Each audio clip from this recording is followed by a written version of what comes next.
ಮೋಸಕ್ಕೆ ಒಳಗಾದಂತಹ ಜನರು ಇಲ್ಲೇ ಇದ್ದಾರೆ. ನಾನು ನಿಮಗೆ ತೋರಿಸ್ತಾ ಇದ್ದೀನಿ. ನಾನೀಗ ಸಿಸಿಬಿ ಕಚೇರಿಯಲ್ಲಿದ್ದೀನಿ.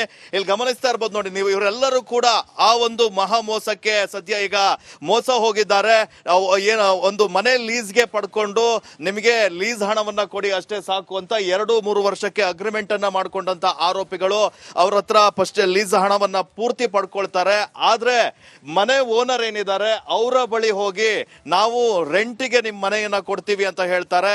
ಆದ್ರೆ 2-3 ತಿಂಗಳು ಮನೆ ರೆಂಟ್ ಅನ್ನ ಕಟ್ಟೋರು ಆ ನಂತರ ರೆಂಟ್ ಅನ್ನ ಕಟ್ಟಲ್ಲ. ಮನೆ ಓನರ್ ಮನೆ ಬಾಗಿಲಿಗೆ ಬಂದಾಗ ಇವರಿಗೆ ಈ ಒಂದು ವಂಚನೆ ಕಹಾನಿ ಗೊತ್ತಾಗುತ್ತೆ. ಸುಮಾರು 50ಕ್ಕೂ ಹೆಚ್ಚು ಜನರಿಗೆ ಮೋಸ ಆಗಿದೆ. 6ಕ್ಕೂ ಹೆಚ್ಚು ಠಾಣೆಯಲ್ಲಿ ಪ್ರಕರಣ ಕೂಡ ದಾಖಲಾಗಿದೆ. ಈಗ ಸದ್ಯ ಸಿಸಿಬಿ ಪೊಲೀಸರು ಆರೋಪಿ ಅವರನ್ನ ವಶಕ್ಕೆ ಕೂಡ ಪಡ್ಕೊಂಡಿದ್ದಾರೆ. ನಾನು ಇವರನ್ನೇ ಮಾತಾಡಿಸ್ತಾ ಹೋಗ್ತೀನಿ. ಮೇಡಮ್, ಈಗ ಯಾವ ರೀತಿ ನಿಮಗೆ ಮೋಸ ಮಾಡಿದ್ದಾರೆ ಅಂತ? ಸರ್, ಮನೆ ಲೀಸ್ ಕೊಡ್ತೀನಿ ಅಂತ ಹೌಸ್ ಓನರ್ ಜೊತೆ ಅವ್ರಿಗೆ ರೆಂಟಲ್ ಅಗ್ರಿಮೆಂಟ್ ಆಗಿದೆ. ನಮಗೆ ಬಂದ್ಬಿಟ್ಟು ಲೀಸ್ ಅಗ್ರಿಮೆಂಟು. ನಾವು ಬಂದ್ಬಿಟ್ಟು 2 ಮನೆ ತಗೊಂಡಿದ್ದೀವಿ, 30 ಲಕ್ಷ ಕೊಟ್ಟಿದ್ದೀವಿ ಇವರಿಬ್ಬರ ಹೆಸರು. ಅದರಲ್ಲಿ ಇವ್ರದ್ದು ಕಂಪನಿ ಅಂದ್ಬಿಟ್ಟು ಟ್ಯಾನ್ಸನೇಟ್ ರಿಯಾಲ್ಟಿ ಇಂಡಿಯಾ ಪ್ರೈವೇಟ್ ಲಿಮಿಟೆಡ್ ಅಂತ. ಸೊ ಖಲೀಲ್ ಶರೀಫ್ ಆಮೇಲೆ ಸೈಯದ್ ಅಹಮದ್ ಹುಸೇನ್ ಇವರಿಬ್ರು ಬಂದ್ರು ಮನೆಗೆ ಬಂದ್ರು. ಇದೇ ಮನೆ ನೀವು ನೋಡಿ ನಿಮ್ಗೆ ಇಷ್ಟ ಆದ್ರೆ ಬರ್ಬೋದು ಅಂತ ಹೇಳಿದ್ರು. ಹೌಸ್ ಓನರ್ ಅಲ್ಲೇ ಇದ್ರು. ಸೊ ಹೌಸ್ ಓನರ್ ಹತ್ರ ಡೈರೆಕ್ಟ್ ಆಗಿ ನಾವು ನಿಮ್ಗೆ ಇಷ್ಟು ವರ್ಷ 25 ವರ್ಷದಿಂದ ನಾವು ಲೀಸಲ್ಲಿ ಇದ್ದೀವಿ, ಸೊ ನಮ್ದೆಲ್ಲ ಡೈರೆಕ್ಟ್ ಆಗಿದೆ, ಸೊ ನೀವೇ ಡೈರೆಕ್ಟ್ ಆಗಿ ಹೌಸ್ ಓನರ್ ಇದ್ದೀರಾ, ನೀವೇ ನಮಗೆ ಕೊಡಿ ಅಂತ ಹೇಳಿದ್ವಿ. ಇಲ್ಲಮ್ಮ, ನನಗೆ ಡೈರೆಕ್ಟ್ ಆಗಿ ಕೊಡಕ್ಕಾಗಲ್ಲ, ಲೀಸಿಗಲ್ಲ, ನನಗೆ ಬಾಡಿಗೆ ಬೇಕು. ಅವರೇ ಕೊಡ್ತಿದ್ದೀನಿ ಅಂತ ಹೇಳ್ತಿದಾರಲ್ಲ, ನೀವು ಅವ್ರ ಜೊತೆನೆ ಮಾಡಿ, ನಾವು ಅವ್ರ ಜೊತೆ ರೆಂಟಲ್ ಅಗ್ರಿಮೆಂಟ್ ಹಾಕ್ತೀವಿ, ನೀವು ಅವ್ರಿಗೆ ಲೀಸ್ ಅಗ್ರಿಮೆಂಟ್ ಹಾಕೊಳ್ಳಿ, ಅವ್ರು ಕೊಡ್ತಿದ್ದೀನಿ ಅಂತ ಅವಾಗ ನೀವ್ ಯಾಕೆ ಇದು ಮಾಡ್ತೀರಾ ಅಂತ ಹೇಳಿದ್ರು. ಸರಿ, ಇವರು ಹೌಸ್ ಓನರೇ ಅವ್ರ ಜೊತೆ ಅಗ್ರಿಮೆಂಟ್ ಆಗಿದ್ದಾರೆ ಅಂತ ಅನ್ಕೊಂಡು ನಾವು ನಮ್ಗೆ ಅಗ್ರಿಮೆಂಟ್ ಆಗಿ ನಾವು ಇವ್ರಿಗೆ ಹಣ ಬ್ಯಾಂಕ್ ಮೂಲಕ ಟ್ರಾನ್ಸ್ಫರ್ ಮಾಡಿದೀನಿ ಇವ್ರ ಕಂಪನಿ ಹೆಸರಲ್ಲಿ. ಸೊ 1.5 ವರ್ಷದಿಂದ ನಮ್ಗೆ ಏನ್ ಪ್ರಾಬ್ಲಮ್ ಇರಲಿಲ್ಲ, ಬಾಡಿಗೆ ಎಲ್ಲ ಕರೆಕ್ಟ್ ಆಗಿ ಕಟ್ತಿದ್ದ. ಬಟ್ ಇವಾಗ 2024 ಇಂದ ಆಲ್ಮೋಸ್ಟ್ ಏಪ್ರಿಲ್ ಇಂದ ಸ್ವಲ್ಪ ಲೇಟ್ ಆಗಿ ಡಿಲೇ ಆಯ್ತು. ಸೆಪ್ಟೆಂಬರ್ ಅಕ್ಟೋಬರ್ ಅಲ್ಲಿ ಹೌಸ್ ಓನರ್ ತುಂಬಾ ಪ್ರಾಬ್ಲಮ್ ಸ್ಟಾರ್ಟ್ ಮಾಡಿದ್ರು. ಎಷ್ಟು ಲಕ್ಷ ಕೊಟ್ಟಿದ್ರಿ ಮೇಡಮ್? ನಾವು 30 ಲಕ್ಷ ಕೊಟ್ಟಿದ್ದೀವಿ ಸರ್. ಸೊ ಸೆಪ್ಟೆಂಬರ್ ಅಕ್ಟೋಬರ್ ಅಲ್ಲಿ ಮನೆಗೆಲ್ಲ ಬರೋದು ಇವ್ರ ತರ ನೀವು ಬಾಡಿಗೆ ಕೊಡಿ ಅಂತ ಹೌಸ್ ಓನರ್ ನಮ್ಮ ಹತ್ರ ಕೇಳ್ತಾ ಇದ್ದಾರೆ. ಸರ್, ನಿಮ್ಗೂ ನಮಗೂ ಅಗ್ರಿಮೆಂಟ್ ಇಲ್ಲ, ನಾನು ಯಾಕೆ ನಿಮ್ಗೆ ಬಾಡಿಗೆ ಕೊಡಬೇಕು? ನಾವು ಆಲ್ರೆಡಿ 20 ಲಕ್ಷ 30 ಲಕ್ಷ ಅವ್ರಿಗೆ ಕೊಟ್ಟಿದ್ದೀವಲ್ಲ ಸೈಯದ್ ಅವ್ರಿಗೆ, ನೀವು ಅವ್ರ ಜೊತೆ ತಾನೇ ಅಗ್ರಿಮೆಂಟ್ ಹಾಕಿರೋದು. ಸೊ ಅವ್ರನ್ನ ಕೇಳಿ ಅಂದಿದಾಗ ಅದೆಲ್ಲ ನನಗೆ ಗೊತ್ತಿಲ್ಲ, ಮನೆಯಲ್ಲಿ ನೀವು ತಾನೇ ವಾಸ ಮಾಡ್ತಾ ಇರೋದು, ನನಗೆ ಬಾಡಿಗೆ ಬರ್ಬೇಕು, ಇಲ್ಲಾಂದ್ರೆ ಸಾಮಾನೆಲ್ಲ ಎತ್ತು ಆಚೆ ಹಾಕ್ತೀನಿ ಅಂತೆಲ್ಲ ನಮ್ಗೆ ಇರ್ತರ ಒಂಥರ ಭಯ ಇರ್ತರ ಮಾಡಿದ್ರು. ನನಗೆ ಅವನು OLX ಅಲ್ಲಿ ಸಿಕ್ಕಿದ್. ನನಗೆ ನಾನು ಮಡೆ ಹುಡುಕ್ತಾ ಇದ್ದೆ, ನಾನು OLX ಅಲ್ಲಿ ಸಿಕ್ಕಿದ್ನವನು ನನಗೆ. ಇದೇ ಅಕ್ಕ ಮನೆ ತೋರಿಸ್ತೀನಿ ಬನ್ರಿ ಅಂತ ಕರ್ಕೊಂಡು ಹೋಗ್ನು. ಓನರ್ ಅವ್ನಿಗೆ ಏನು ಹೇಳಿದಾನೆ, ಇವಳು ನನ್ನ ತಂಗಿ ಅಂತ ಹೇಳಿದಾನೆ. ನನ್ಗೇನೇನು ಹೇಳಿದಾನೆ, ನಾನು ಅವನ ಅಣ್ಣ ಅಂತ ಹೇಳಿದಾನೆ. ನನಗೆ 8.5 ಲಕ್ಷ ತಗೊಂಡಿದ್ದಾನೆ ನನ್ನ ಹತ್ರ. 5.5 ಲಕ್ಷ ತಗೊಂಡು ಹೋಗಿದ್ದಾನೆ. 1.5 ಲಕ್ಷ ಓನರ್ ಅವ್ರನ್ನ ಕೊಟ್ಟಿದ್ದಾನೆ.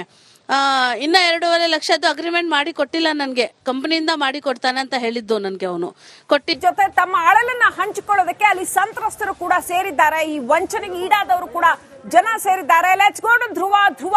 ಏನ್ ಹೇಳ್ತಾರೆ ಜನ, ಯಾವ ತರದಲ್ಲಿ ಈ ವಂಚನೆ ನಡೆದಿದೆ ಅಂತ ಅಲ್ಲಿ ಜನಗಳನ್ನ ಕೂಡ ಮಾತಾಡಿಸಿ.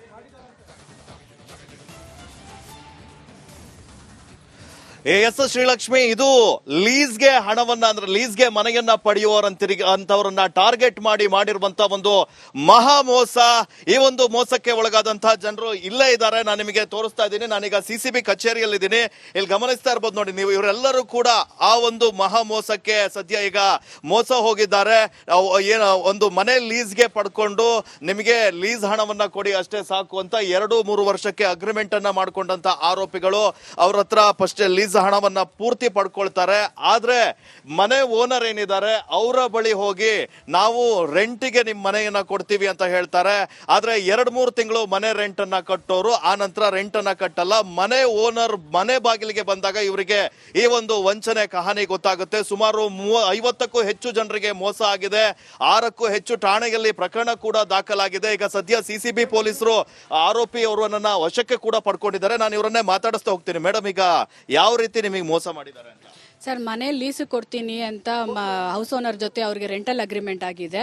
ನಮಗೆ ಬಂದ್ಬಿಟ್ಟು ಲೀಸ್ ಅಗ್ರಿಮೆಂಟು. ನಾವು ಬಂದ್ಬಿಟ್ಟು 2 ಮನೆ ತಗೊಂಡಿದ್ದೀವಿ, 30 ಲಕ್ಷ ಕೊಟ್ಟಿದ್ದೀವಿ ಇವರಿಬ್ಬರ ಹೆಸರು. ಅದರಲ್ಲಿ ಇವ್ರದ್ದು ಕಂಪನಿ ಅಂದ್ಬಿಟ್ಟು ಟ್ಯಾನ್ಸನೇಟ್ ರಿಯಾಲ್ಟಿ ಇಂಡಿಯಾ ಪ್ರೈವೇಟ್ ಲಿಮಿಟೆಡ್ ಅಂತ. ಸೊ ಖಲೀಲ್ ಶರೀಫ್ ಆಮೇಲೆ ಸೈಯದ್ ಅಹಮದ್ ಹುಸೇನ್ ಇವರಿಬ್ರು ಬಂದ್ರು ಮನೆಗೆ ಬಂದ್ರು. ಇದೇ ಮನೆ ನೀವು ನೋಡಿ ನಿಮ್ಗೆ ಇಷ್ಟ ಆದ್ರೆ ಬರ್ಬೋದು ಅಂತ ಹೇಳಿದ್ರು. ಹೌಸ್ ಓನರ್ ಅಲ್ಲೇ ಇದ್ರು. ಸೊ ಹೌಸ್ ಓನರ್ ಹತ್ರ ಡೈರೆಕ್ಟ್ ಆಗಿ ನಾವು ನಿಮ್ಗೆ ಇಷ್ಟು ವರ್ಷ 25 ವರ್ಷದಿಂದ ನಾವು ಲೀಸಲ್ಲಿ ಇದ್ದೀವಿ, ಸೊ ನಮ್ದೆಲ್ಲ ಡೈರೆಕ್ಟ್ ಆಗಿದೆ, ಸೊ ನೀವೇ ಡೈರೆಕ್ಟ್ ಆಗಿ ಹೌಸ್ ಓನರ್ ಇದ್ದೀರಾ, ನೀವೇ ನಮಗೆ ಕೊಡಿ ಅಂತ ಹೇಳಿದ್ವಿ. ಇಲ್ಲಮ್ಮ, ನನಗೆ ಡೈರೆಕ್ಟ್ ಆಗಿ ಕೊಡಕ್ಕಾಗಲ್ಲ, ಲೀಸಿಗಲ್ಲ, ನನಗೆ ಬಾಡಿಗೆ ಬೇಕು, ಅವರೇ ಕೊಡ್ತಿದ್ದೀನಿ ಅಂತ ಹೇಳ್ತಿದಾರಲ್ಲ, ನೀವು ಅವ್ರ ಜೊತೆನೆ ಮಾಡಿ, ನಾವು ಅವ್ರ ಜೊತೆ ರೆಂಟಲ್ ಅಗ್ರಿಮೆಂಟ್ ಹಾಕ್ತೀವಿ, ನೀವು ಅವ್ರಿಗೆ ಲೀಸ್ ಅಗ್ರಿಮೆಂಟ್ ಹಾಕೊಳ್ಳಿ, ಅವ್ರು ಕೊಡ್ತೀನಿ ಅಂತ ಅವಾಗ ನೀವ್ ಯಾಕೆ ಇದು ಮಾಡ್ತೀರಾ ಅಂತ ಹೇಳಿದ್ರು. ಸರಿ, ಇವರು ಹೌಸ್ ಓನರೇ ಅವ್ರ ಜೊತೆ ಅಗ್ರಿಮೆಂಟ್ ಆಗಿದ್ದಾರೆ ಅಂತ ಅನ್ಕೊಂಡು ನಾವು ನಮ್ಗೆ ಅಗ್ರಿಮೆಂಟ್ ಆಗಿ ನಾವು ಇವ್ರಿಗೆ ಹಣ ಬ್ಯಾಂಕ್ ಮೂಲಕ ಟ್ರಾನ್ಸ್ಫರ್ ಮಾಡಿದೀನಿ ಇವ್ರ ಕಂಪನಿ ಹೆಸರಲ್ಲಿ. ಸೊ 1.5 ವರ್ಷದಿಂದ ನಮ್ಗೆ ಏನ್ ಪ್ರಾಬ್ಲಮ್ ಇರಲಿಲ್ಲ, ಬಾಡಿಗೆ ಎಲ್ಲ ಕರೆಕ್ಟ್ ಆಗಿ ಕಟ್ತಿದ್ದ. ಬಟ್ ಇವಾಗ 2024 ಇಂದ ಆಲ್ಮೋಸ್ಟ್ ಏಪ್ರಿಲ್ ಇಂದ ಸ್ವಲ್ಪ ಲೇಟ್ ಆಗಿ ಡಿಲೇ ಆಯ್ತು. ಸೆಪ್ಟೆಂಬರ್ ಅಕ್ಟೋಬರ್ ಅಲ್ಲಿ ಹೌಸ್ ಓನರ್ ತುಂಬಾ ಪ್ರಾಬ್ಲಮ್ ಸ್ಟಾರ್ಟ್ ಮಾಡಿದ್ರು. ಎಷ್ಟು ಲಕ್ಷ ಕೊಟ್ಟಿದ್ರಿ ಮೇಡಮ್? ನಾವು 30 ಲಕ್ಷ ಕೊಟ್ಟಿದ್ದೀವಿ ಸರ್. ಸೊ ಸೆಪ್ಟೆಂಬರ್ ಅಕ್ಟೋಬರ್ ಅಲ್ಲಿ ಮನೆಗೆಲ್ಲ ಬರೋದು, ಇವ್ರ ತರ ನೀವು ಬಾಡಿಗೆ ಕೊಡಿ ಅಂತ ಹೌಸ್ ಓನರ್ ನಮ್ಮ ಹತ್ರ ಕೇಳ್ತಾ ಇದ್ದಾರೆ. ಸರ್, ನಿಮ್ಗೂ ನಮಗೂ ಅಗ್ರಿಮೆಂಟ್ ಇಲ್ಲ, ನಾನು ಯಾಕೆ ನಿಮ್ಗೆ ಬಾಡಿಗೆ ಕೊಡಬೇಕು, ನಾವು ಆಲ್ರೆಡಿ 20 ಲಕ್ಷ 30 ಲಕ್ಷ ಅವ್ರಿಗೆ ಕೊಟ್ಟಿದೀವಲ್ಲ ಸೈಯದ್ ಅವ್ರಿಗೆ, ನೀವು ಅವ್ರ ಜೊತೆ ತಾನೇ ಅಗ್ರಿಮೆಂಟ್ ಹಾಕಿರೋದು, ಸೊ ಅವ್ರನ್ನ ಕೇಳಿ ಅಂದಿದಾಗ ಅದೆಲ್ಲ ನನಗೆ ಗೊತ್ತಿಲ್ಲ, ಮನೆಯಲ್ಲಿ ನೀವು ತಾನೇ ವಾಸ ಮಾಡ್ತಾ ಇರೋದು, ನನಗೆ ಬಾಡಿಗೆ ಬರ್ಬೇಕು, ಇಲ್ಲಾಂದ್ರೆ ಸಾಮಾನೆಲ್ಲ ಎತ್ತು ಆಚೆ ಹಾಕ್ತೀನಿ ಅಂತೆಲ್ಲ ನಮ್ಗೆ ಈ ತರ ಒಂಥರ ಭಯ ಈ ತರ ಮಾಡಿದ್ರು. ಆಮೇಲೆ ನನಗೆ ಅವನು OLX ಅಲ್ಲಿ ಸಿಕ್ಕಿದ್. ನನಗೆ ನಾನು ಮನೆ ಹುಡುಕ್ತಾ ಇದ್ದೆ, ನಾನು OLX ಅಲ್ಲಿ ಸಿಕ್ಕಿದ್ನವನು ಅವ್ನು ನನಗೆ. ಇದೇ ಅಕ್ಕ ಮನೆ ತೋರಿಸ್ತೀನಿ ಬನ್ರಿ ಅಂತ ಕರ್ಕೊಂಡು ಹೋಗ್ನು. ಓನರ್ ಅವ್ನಿಗೆ ಏನು ಹೇಳಿದಾನೆ, ಇವಳು ನನ್ನ ತಂಗಿ ಅಂತ ಹೇಳಿದಾನೆ. ನನ್ಗೇನೇನು ಹೇಳಿದಾನೆ, ನಾನು ಅವನ ಅಣ್ಣ ಅಂತ ಹೇಳಿದಾನೆ. ನನಗೆ 8.5 ಲಕ್ಷ ತಗೊಂಡಿದ್ದಾನೆ ನನ್ನ ಹತ್ರ, 5.5 ಲಕ್ಷ ತಗೊಂಡು ಹೋಗಿದ್ದಾನೆ, 1.5 ಲಕ್ಷ ಓನರ್ ಅವ್ರನ್ನ ಕೊಟ್ಟಿದ್ದಾನೆ. ಇನ್ನ 2.5 ಲಕ್ಷದ್ದು ಅಗ್ರಿಮೆಂಟ್ ಮಾಡಿ ಕೊಟ್ಟಿಲ್ಲ ನನಗೆ, ಕಂಪನಿಯಿಂದ ಮಾಡಿ ಕೊಡ್ತಾನೆ ಅಂತ ಹೇಳಿದ್ದು ನನಗೆ ಅವನು. ಜೊತೆ ತಮ್ಮ ಅಳಲನ್ನ ಹಂಚಿಕೊಳ್ಳೋದಕ್ಕೆ ಅಲ್ಲಿ ಸಂತ್ರಸ್ತರು ಕೂಡ ಸೇರಿದ್ದಾರೆ, ಈ ವಂಚನೆಗೆ ಈಡಾದವರು ಕೂಡ ಜನ ಸೇರಿದ್ದಾರೆ. ಲೆಟ್ಸ್ ಗೋ ಟು ಧ್ರುವ. ಏನ್ ಹೇಳ್ತಾರೆ ಜನ, ಯಾವ ತರದಲ್ಲಿ ಈ ವಂಚನೆ ನಡೆದಿದೆ ಅಂತ ಅಲ್ಲಿ ಜನಗಳನ್ನ ಕೂಡ ಮಾತಾಡಿಸಿ.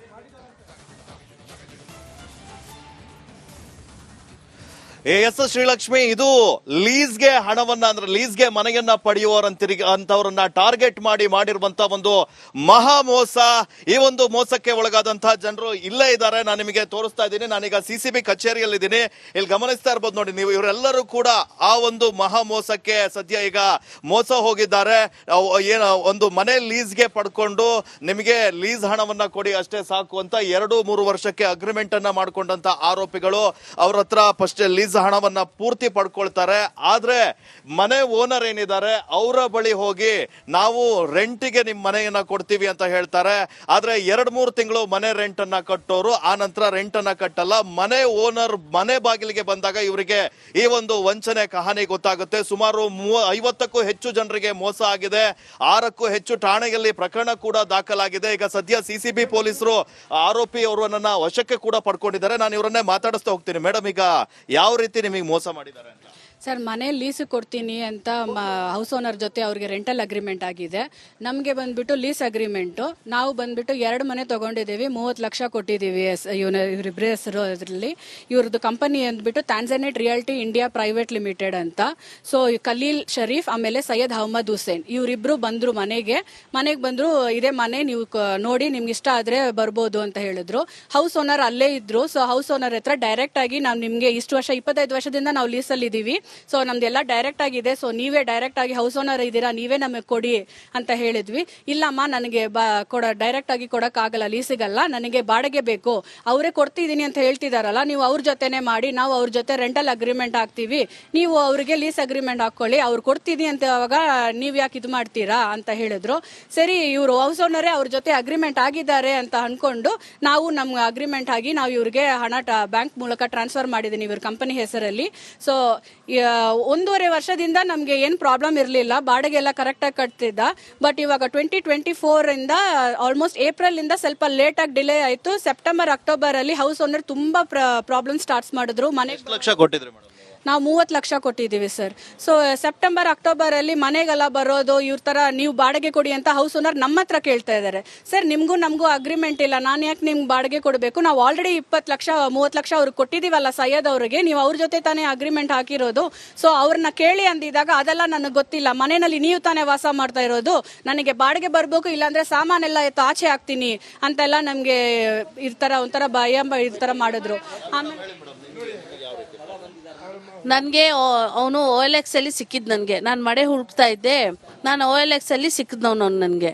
ಇದೇ ಅಕ್ಕ ಮನೆ ತೋರಿಸ್ತೀನಿ ಬನ್ರಿ ಅಂತ ಕರ್ಕೊಂಡು ಹೋಗ್ನು. ಓನರ್ ಅವ್ನಿಗೆ ಏನು ಹೇಳಿದಾನೆ, ಇವಳು ನನ್ನ ತಂಗಿ ಅಂತ ಹೇಳಿದಾನೆ. ನನ್ಗೇನೇನ್ ಹೇಳಿದಾನೆ, ನಾನು ಅವನ ಅಣ್ಣ ಅಂತ ಹೇಳಿದಾನೆ. ನನ್ಗೆ 8.5 ಲಕ್ಷ ತಗೊಂಡಿದ್ದಾನೆ ನನ್ನ ಹತ್ರ. 5.5 ಲಕ್ಷ ತಗೊಂಡ್ ಹೋಗಿದ್ದಾನೆ. 1.5 ಲಕ್ಷ ಓನರ್ ಅವ್ರನ್ನ ಕೊಟ್ಟಿದ್ದಾನೆ. ಇನ್ನ 2.5 ಲಕ್ಷದ್ದು ಅಗ್ರಿಮೆಂಟ್ ಮಾಡಿ ಕೊಟ್ಟಿಲ್ಲ ನನ್ಗೆ. ಕಂಪನಿಯಿಂದ ಮಾಡಿ ಕೊಡ್ತಾನೆ ಅಂತ ಹೇಳಿದ್ದು ನನ್ಗೆ ಅವನು.